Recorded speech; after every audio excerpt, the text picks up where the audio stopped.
नमस्कार, मैं हूं पुण्य प्रसून वाजपेयी। दस्तक में आपका स्वागत है। आज बात उस आरएसएस की जिसको लेकर हिंदुस्तान की राजनीति के भीतर कभी कोई भूचाल तो नहीं आया, लेकिन सामाजिक तौर पर सवाल बार बार उठते रहते। इतना ही नहीं, हेडगेवार गर्व किया करते थे कि महात्मा गांधी उनकी पंगतों को देखकर कहते थे यहां जाति टूट जाती है। एक वक्त गोलवरकर ने आवाज उठाई थी कि जिस तरीके से सामाजिक शुद्धिकरण की दिशा में कदम बढ़ाए जाएं, उसमें कम से कम इस देश का एक आदर्श दिखे। देवरस ने एक प्रयोग किया और कहा, इस देश के भीतर का सच तो यही है कि जब व्यक्ति खुद को बैकवर्ड कहना छोड़ दे, तभी मानिए आरक्षण खत्म हो सकता है। कब कब, कैसे कैसे, किस किस रूप में, किस किस ने सियासत साधी कहा, और मौजूदा वक्त में क्या ये स्थिति आ गई है? कह दीजिए और निकल लीजिए। कमोवेश सत्ता की स्थिति तो यही हो चली है, चाहे किसी भी मुद्दे को लेकर हो। लेकिन इन सबसे इतर आइए आज आपको समझाते हैं, दिखाते हैं, बतलाते हैं कि कब, कैसे, क्या, किस रूप में स्थिति पलटती चली है, क्योंकि मसला आरक्षण को लेकर है। आरक्षण की शुरुआत कहां से की जाए? दरअसल जिक्र संघ के मुखिया मोहन भागवत का है। मोहन भागवत ने जिस बात का जिक्र ऑर्गेनाइजर के साथ इंटरव्यू में कर दिया, हमको लगता है आपको पहले लिए चलते हैं कुछ पहले का मतलब 1 बरस पहले। उस वक्त सरसंघ चालक मोहन भागवत कह रहे थे, पहले ये सुनिए आप। अरे आज की पीढ़ी है, आरक्षण मिलता है जिनको, उनकी सुविधा होती है, नहीं मिलता उनकी वो पीड़ा होती है, कष्ट सहन करना पड़ता है, तो वो विरोध करते हैं।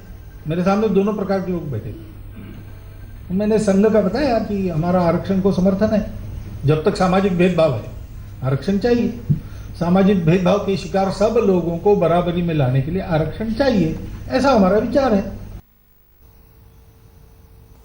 मुश्किल यह नहीं है उस वक्त क्या कहा, मुश्किल यह है इस वक्त क्या कहा। मुश्किल यह है कि उसके बाद सरकार ने जब खारिज कर दिया कि हम आपकी बात नहीं मानते, तो आरएसएस की तरफ से भी सफाई आ जाती है। मुश्किल यह भी है कि दरअसल आरक्षण को लेकर सियासी दलों में कोई एक राय कभी रही नहीं, बदलते रहे, खास तौर से जिनके वोट बैंक ऊंची जाति के थे। या यह मान लिया जाए कि मंडल की आग से निकली परिस्थितियों के बीच हर कोई उलझता चला गया। ये सारे सवाल अपनी जगह, लेकिन संघ बदलता क्यों रहा? रिपोर्ट देखिए। तो सिर्फ 1 साल में संघ का आरक्षण को लेकर विचार बदल गया, या आरक्षण के लागू होने या ना होने पर नया टर्न संघ ने ले लिया? तो इसका मतलब है क्या? मैंने संघ का बताया कि हमारा आरक्षण को समर्थन है, जब तक सामाजिक भेदभाव है आरक्षण चाहिए। क्योंकि 1 साल पहले संघ प्रमुख मोहन भागवत ने 2 टूक कहा कि आरक्षण की जरूरत है क्योंकि सामाजिक विषमता अभी भी समाज में है। लेकिन ऑर्गेनाइजर को दिए इंटरव्यू में संघ ने सामाजिक विषमताओं का जिक्र नहीं किया। अलबत्ता आरक्षण व्यवस्था के क्रियान्वयन पर सवाल खड़े करते हुए समिति बनाने की मांग कर दी, और बिना लाग लपेट कह दिया कि समिति ही तय करे कि आरक्षण किन्हें और कब तक दिया जाए। तो संघ की इस नई सोच के संकेत है क्या? क्या संघ के सामने आरक्षण का सवाल सबसे जटिल है? क्या संघ आरक्षण के सवाल को सामाजिक शुद्धिकरण की अपनी सोच के खिलाफ मानता है? इसीलिए संघ बार बार बदलता रहा। जी, बार बार बदलना इसलिए क्योंकि आरक्षण का सवाल पहली बार खुले तौर पर देवरस के सरसंघ चालक रहते हुए उठा। तब देवरस ने साफ कहा था कि जब तक व्यक्ति खुद को बैकवर्ड कहना नहीं छोड़ेगा, तब तक आरक्षण खत्म करना मुश्किल है। और अगर उससे पहले आरक्षण खत्म करने की बात होगी, तो फिर भारत 2 हिस्सों में बंट जाएगा।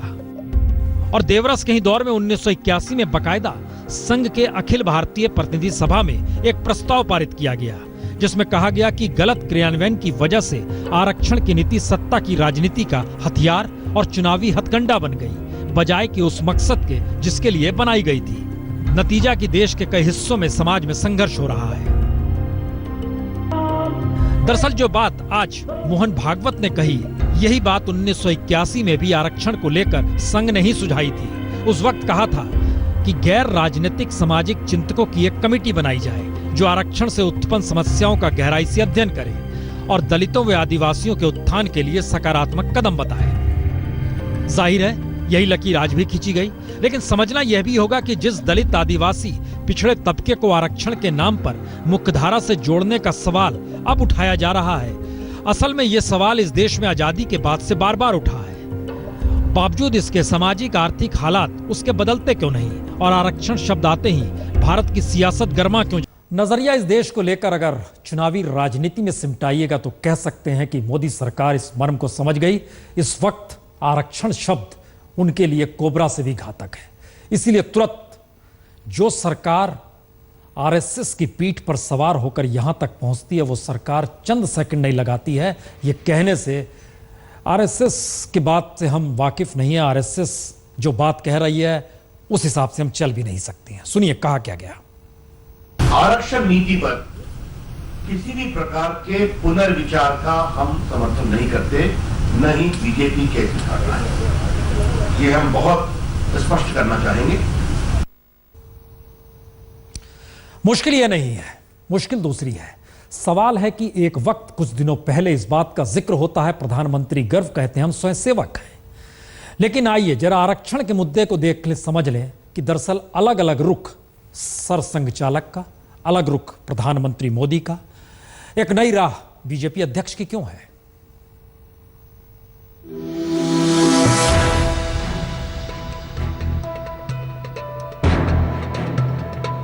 संघ के मुखिया मोहन भागवत का मानना है कि आरक्षण पर पुनर्विचार होना चाहिए। प्रधानमंत्री मोदी जाट आरक्षण के पक्ष में रहे तो बीजेपी अध्यक्ष ने जिस जातीय गठबंधन का रास्ता बिहार में अपनाया, उसमें साथ खड़े सभी दलित पिछड़े नेता आरक्षण के पक्ष में ही हैं। और याद कीजिए, जातीय राजनीति की लकीर खींचते हुए बीजेपी अध्यक्ष ने ही प्रधानमंत्री मोदी को ओबीसी कहकर सियासी गर्व महसूस किया था। मगर सबसे ज्यादा ओबीसी मुख्यमंत्री अगर कोई पार्टी ने दिया है तो भारतीय जनता पार्टी ने दिया है। सबसे पहला प्रधानमंत्री अगर देश को किसी ने दिया है तो वो भी भारतीय जनता पार्टी ने दिया है। यानी एक महीन लकीर जातीय राजनीति के आश्रय सत्ता दिलाने का एहसास कराती है। और जातीय राजनीति होगी तो जातियों पर टिके आरक्षण को लेकर भी सियासी ताना बाना हर कोई बुनेगा। और फिर याद कीजिए, प्रधानमंत्री मोदी ने जाट आरक्षण रद्द होने के बाद बकायदा सुप्रीम कोर्ट में पुनर्विचार याचिका क्यों डाली, और डाली तो फिर हुआ क्या। जो और चीजें कही हैं सुप्रीम कोर्ट में वो ठीक नहीं है, फैसला गलत है, दुर्भाग्यपूर्ण है। उसे दोबारा लागू करवाने के लिए प्रधानमंत्री से अनुरोध किया जाएगा। तो आरक्षण सत्ता तक पहुंचने का पायदान है, या वाकई दलित पिछड़ों की जरूरत, या फिर आरक्षण ही वो हथियार है जिसके जरिए सत्ता हाशिए पर पड़े तबकों को लुभा सकती है। और अगर ऐसा है तो फिर संघ के मुखिया ने आरक्षण को लेकर जो 3 सवाल किए हैं, उसके कटघरे में तो मोदी सरकार और बीजेपी का नजरिया भी कटघरे में ही आता है। क्योंकि सरसंघ चालक मोहन भागवत का कहना है कि जो संविधानकारों के मन में था उस मुताबिक सोचना चाहिए। आरक्षण का राजनीतिक उपयोग नहीं होना चाहिए। किसको कितने दिन के लिए आरक्षण हो, इसको नए सिरे से परखना होगा। जाहिर है सरसंघ चालक ने उसी सवाल को उठा दिया जिससे राजनीति हमेशा बिदकती रही है। लेकिन सवाल यह भी है कि झटके में आरक्षण का सवाल संघ परिवार ने उठाया क्यों। क्योंकि मोदी की जीत और जीत के बाद संघ परिवार मोदी सरकार को बेहतरीन मान रही है, जिसका जिक्र बार बार संघ ने किया है। क्या कहीं आरक्षण के सवाल ने मोदी सरकार को परेशान करना तो शुरू नहीं कर दिया। लेकिन याद कीजिए, संघ कैसे मोदी सरकार को दुलारता रहा है। अभी अपने प्रधानमंत्री अमेरिका गए थे, तब वहां के भारतीय मूल के लोगों का जो उत्साह दिखा वो यही दिखाता है। एक नई आशा जगी है मन में। इन सब बातों के कारण एक विश्वास है। देश दुनिया में, देश में आत्मगौरव और दुनिया में भारत गौरव की वृद्धि हुई है। दरअसल ये पिछले दशहरा के वक्त जिक्र किया गया था, जब प्रधानमंत्री मोदी अमेरिका गए थे। तो एक नया उत्साह, एक नया उल्लास दिखलाता है। हर साल में जवान हो सकता है कि जहन में सवाल होगा कि दरअसल अभी क्यों आरक्षण का मुद्दे को लेकर आरएसएस को बोलना पड़ा। तो आइए दोबारा स्थितियों को पलटे। दोबारा अमेरिका ही जा रहे हैं प्रधानमंत्री, और उस वक्त सभा को जिसने सफल बनाया वो पटेल समाज था। और इस वक्त जब जा रहे हैं तो वो विरोध करने की तैयारी कर रहा है। पटेल आरक्षण मांग रहा है। अब इन सब को मिला दीजिए और परिस्थितियों को जरा समझने की कोशिश कीजिए कि वो गुजरात की कौन सी हवा है जो दिल्ली को डरा रही है, जो संघ को डरा रही है। रिपोर्ट देखिए।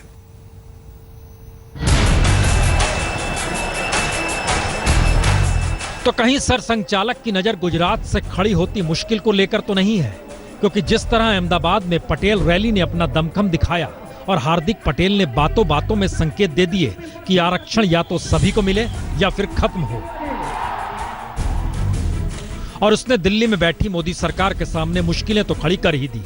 और अब हार्दिक पटेल मोदी सरकार के लिए अमेरिका को लेकर खतरे की घंटी बजा रहे हैं, क्योंकि पटेल समुदाय प्रधानमंत्री मोदी की अमेरिकी यात्रा के दौरान न सिर्फ अमेरिका में रह रहे पटेल समुदाय के लोगों को एकजुट कर रहा है, बल्कि खबरें यह भी आ रही हैं कि बकायदा गुजरात से पटेल समुदाय के लोग अमेरिका जा रहे हैं, जिससे वो वहां प्रधानमंत्री मोदी का विरोध कर सके। और अमेरिका के पटेल ने, हमारे पटेल भाई ने $35 लाख जो MSG के विकास के लिए दिए गए थे, वो हम वापस मांगेंगे और विरोध करेंगे। रैली निकालने वाले हैं। वो रैली 2.5 किलोमीटर लंबी रैली है और उस रैली में मोदी जी का विरोध होगा। सारी दुनिया में तो क्या पटेलों के आंदोलन को लेकर ही संघ परिवार सक्रिय हुआ है? क्योंकि इससे मोदी सरकार परेशान है, क्योंकि आरक्षण का सवाल अगर अगड़े पिछड़ों से आगे निकलकर सत्ताधारियों के उस मर्म को चोट करने लगे तो फिर आरक्षण के जरिए दलित पिछड़ों को भी लाभ नहीं हुआ, ये सवाल भी उठ खड़ा होगा। और आरक्षण से अगली जातियों के सामने इस दौर में मुश्किलें भी आ रही हैं, यह भी सवाल खड़ा होगा। यानी आरक्षण ने राजनीति को सत्ता के लिए ही मंत्र दिया और पटेल समाज के आरक्षण मांगने का मतलब है सामाजिक आर्थिक तौर पर दबंग जातियों के सत्ताधारियों को भी आरक्षण के आश्रय अपनी जाति को संतुष्ट करते हुए आगे आना, या फिर सत्ता की राजनीति में दस्तक देने के लिए आरक्षण को ही राजनीतिक हथियार बना लेना। पटेल समुदाय भारत में और विदेश में काफी मजबूत है। अगर मजबूत समाज ही आरक्षण की मांग करने लगा तो संघ के लिए ये मजबूरी जरूर है, ऐसे वक्त पे जबकि प्रधानमंत्री खुद संघ से आते हैं। इस समय संघ ने आरक्षण की सामाजिक नीति को लेकर ही सवाल खड़े कर दिए हैं, जबकि पटेल समुदाय खुद प्रधानमंत्री के लिए खतरा बना हुआ है। कहीं मुश्किल तो है। आप हैशटैग आरक्षण पर अपनी प्रतिक्रिया दीजिए, हम जरूर बताएंगे आपका क्या सोचना है। लेकिन इन सब के बीच सियासत गर्मा गई। देश के हर राजनीतिक दल आरक्षण मुद्दे को लेकर सामने आकर खड़ा हो गया। सुनिए क्या क्या कहा गया। ये जो बीजेपी का एक पोजीशन जो बिहार इलेक्शन में ये दलित्स, महादलित्स, ओबीसी की बात करते हैं ये प्रधानमंत्री जी, और एक तरफ भागवत जी कहते हैं, तो कोशिश ये है कि दोनों तरफ से वोट।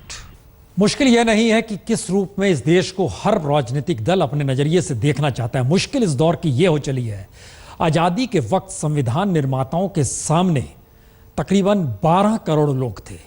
उनके जो हालात थे उसको लेकर यह सवाल था कि दरअसल किस दिशा में जाया जाए। आरक्षण का सवाल वहीं से निकला। और आज जब 21वीं सदी में 2015 में इस बात का जिक्र होता है तो आप जरा कल्पना कीजिए, उस वक्त 31 करोड़ जनसंख्या थी और आज की तारीख में इस देश के भीतर का सवाल लगभग 60 करोड़ लोगों का, यानी 2 हिंदुस्तान आजादी के वक्त का आज की तारीख में हाशिए पर पड़ा है। उसको लेकर फिक्र हो रही है, या सियासत साधी जा रही है, या वोट बैंक बनाया जा रहा है, या संविधान की दुहाई दी जा रही है। संविधान निर्माताओं ने क्या सोचा और आज क्या हो रहा है, यह भी रिपोर्ट देखिए।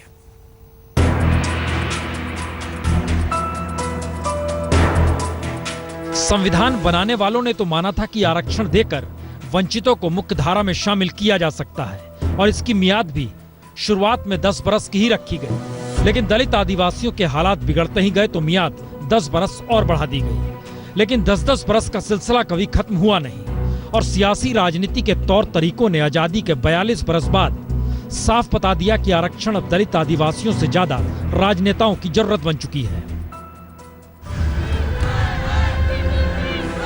तो 1989-90 के मंडल संघर्ष से निकले आरक्षण ने झटके में दलित आदिवासियों से कहीं आगे ओबीसी के हाथ में भी आरक्षण थमा दिया।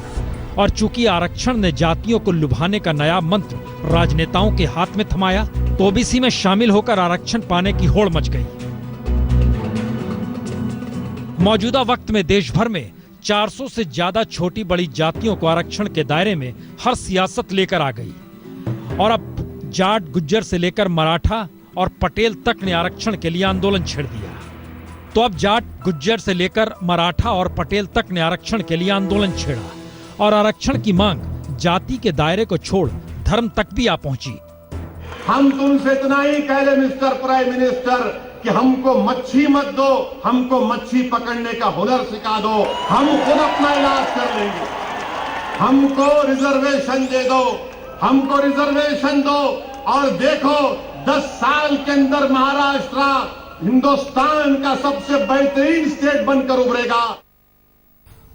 पूरे देश को लेकर नजरिया अगर सत्ता का नहीं रहेगा तो यह स्थिति आएगी। जाति धर्म हर परिस्थितियों में देश बढ़ता नजर आएगा। जो बात इंटरव्यू में कही गई, जरा पहले यह देखिए, क्योंकि उसको लेकर भी एक बहस चल रही है कि हमने ये नहीं कहा, वो नहीं कहा। ये तो पहले सफाई आ गई। हम चाहते थे पहले इंटरव्यू का हिस्सा है, लेकिन ये पहले सफाई आ गई जिसमें इस बात का जिक्र किया गया। ये वो इंटरव्यू का हिस्सा है जिसमें कहा गया, हमारा कहना है कि एक समिति बना दो जो राजनीति के प्रतिनिधियों को भी साथ ले, लेकिन चले उन लोगों के साथ जो भेदभावु हो, जिनके मन में सारा देश के हित का विचार हो, तब तय होगा उसके जरिए कि आरक्षण आवश्यक है नहीं। अब इसके बाद देखिए दूसरा हिस्सा जो आज सफाई दी गई। उस सफाई में जिक्र किया गया कि दरअसल नहीं, हम ऐसा नहीं कह रहे हैं, हम इस बात का जिक्र कर रहे हैं कि दरअसल ये आरक्षण लागू होना चाहिए और हमने ये सवाल ही नहीं उठाया है कि दुर्बल वर्गों से आरक्षण ले लिया जाए या नहीं लिया जाए।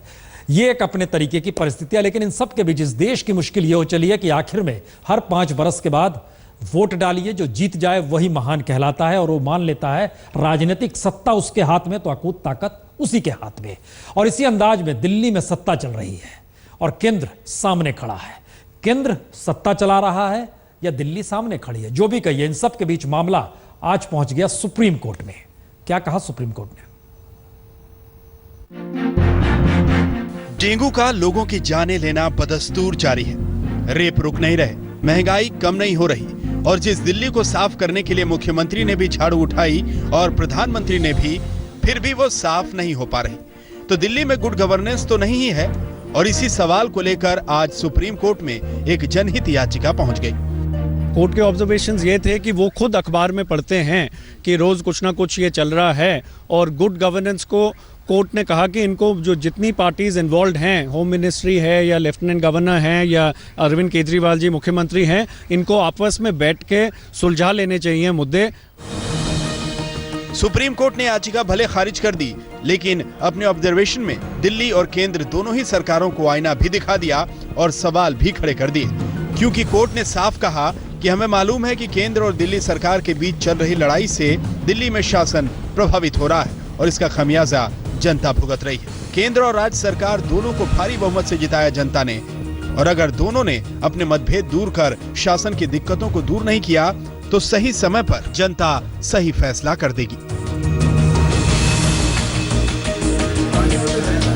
न्यायपालिका, कार्यपालिका और विधायिका यानी लोकतंत्र के 3 मुख्य स्तंभ दिल्ली को गुड गवर्नेंस देने की स्थिति में नहीं है, जिसका वायदा दिल्ली की जनता से मोदी ने भी किया और केजरीवाल ने भी।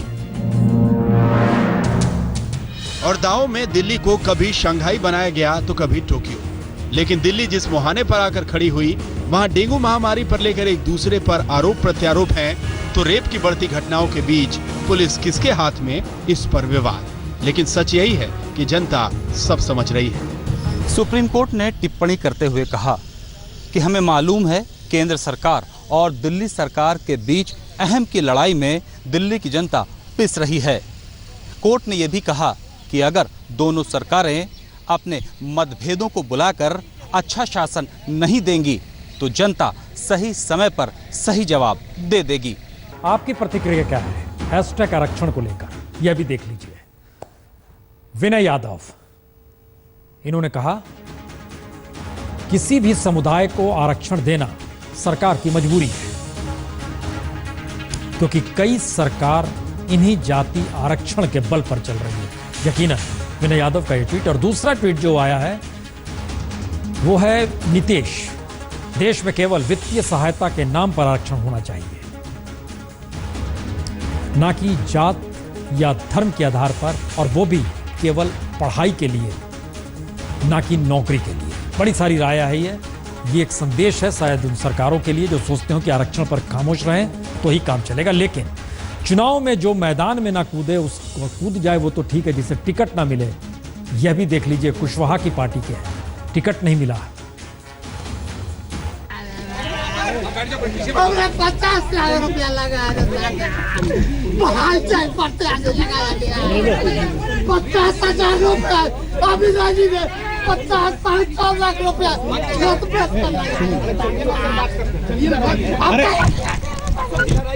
हमको चाहिए सरकार। अरे चाहिए तो दे, सब्जी को नहीं देने देंगे। ये ताजों की दुनिया, ये इंसान के दुश्मन समाजों की दुनिया, ये महलों ये तख्तों ये ताजों की दुनिया, ये इंसान के दुश्मन समाजों की दुनिया, ये दौलत के भूखे रवा